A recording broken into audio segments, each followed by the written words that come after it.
कि हम डॉक्टर के पास जाएंगे तो हमारा दुख खत्म हो जाएगा, लेकिन डॉक्टर के पास गए थे। डॉक्टर अगर ज़्यादा दुख है तो डॉक्टर भी क्या कहता है सीरियस कंडीशन में कि भगवान को याद करो, तो डॉक्टर हमारा दुख खत्म नहीं कर सकता। दुख खत्म हमारा भगवान कर सकता है, वही दुख हरता सुख करता है। तो दादी जी विशेष दवाइयों पर सिर्फ 5% रहती थी, सिर्फ 5, और 50% बाबा पर और 45% दुआओं पर। तो हमें भी ऐसे कर्म करने हैं, बड़ों की, अपने बुजुर्गों की सेवा करनी है, जिससे हमें दुआएं प्राप्त हो सके। और अभी जब अव्यक्त बाप दादा मिलन हुआ था तो बाबा ने भी कहा था कि जनक बच्ची बहुत बीमार थी।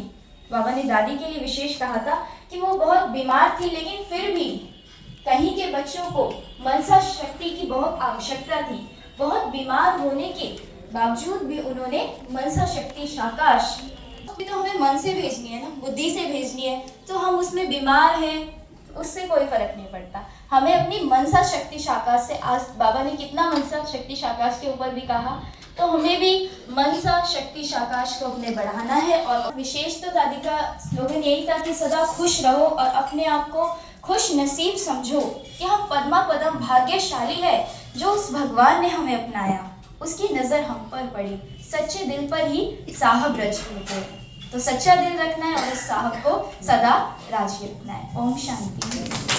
दादी जी की तो विशेषताएं बहुत सारी हैं, कितना भी हम बोले तब भी दादी जी की विशेषताएं कम नहीं होंगी। दादी जी मुरली की इतनी दीवानी थी, जब एक बार दादी, उस टाइम दादी यज्ञ चलने के बाद 18 महीने के बाद आई थी सेंटर बाबा के पास। तो ना बाबा ने बोला कि बच्ची आप ना दिवाली नहीं मनाओगी इस बार। तो दादी ने इशारा समझ लिया क्योंकि ये ड्रामा का अंत का समय चल रहा है। तो दादी ने बाबा से पूछा, बाबा मैं क्या करूं जो मेरा पुरुषार्थ तीव्र हो जाए। तो बाबा ने बोला कि तुम 10 बार पूरा दिन में मुरली पढ़ो, रोज की मुरली 10 बार पढ़ो पूरा दिन में। तो दादी जी पूरा दिन में 10 बार मुरली पढ़ती थी, और उस टाइम 20-20 पेज की मुरली होती थी।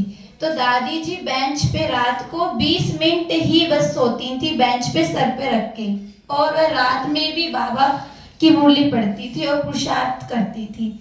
हमें भी जैसे दादी मुरली और मुरलीधर की दीवानी थी, तो हमें भी मुरलीधर और मुरली की दीवानी बनना है। और जो बाबा बोलते विशेषताएं, जो भी मुरली में बाबा जो भी बोलते थे, दादी की पूरी कोशिश रहती थी कि जो बाबा बोल रहे हैं वो मुझे अपने अंदर धारण करना है। वैसे ही हमें भी लक्ष्य रखना है कि जो बाबा मुरली में बोले वो मुझे अपने अंदर धारण करना है। और तो बहुत सारी विशेषताएं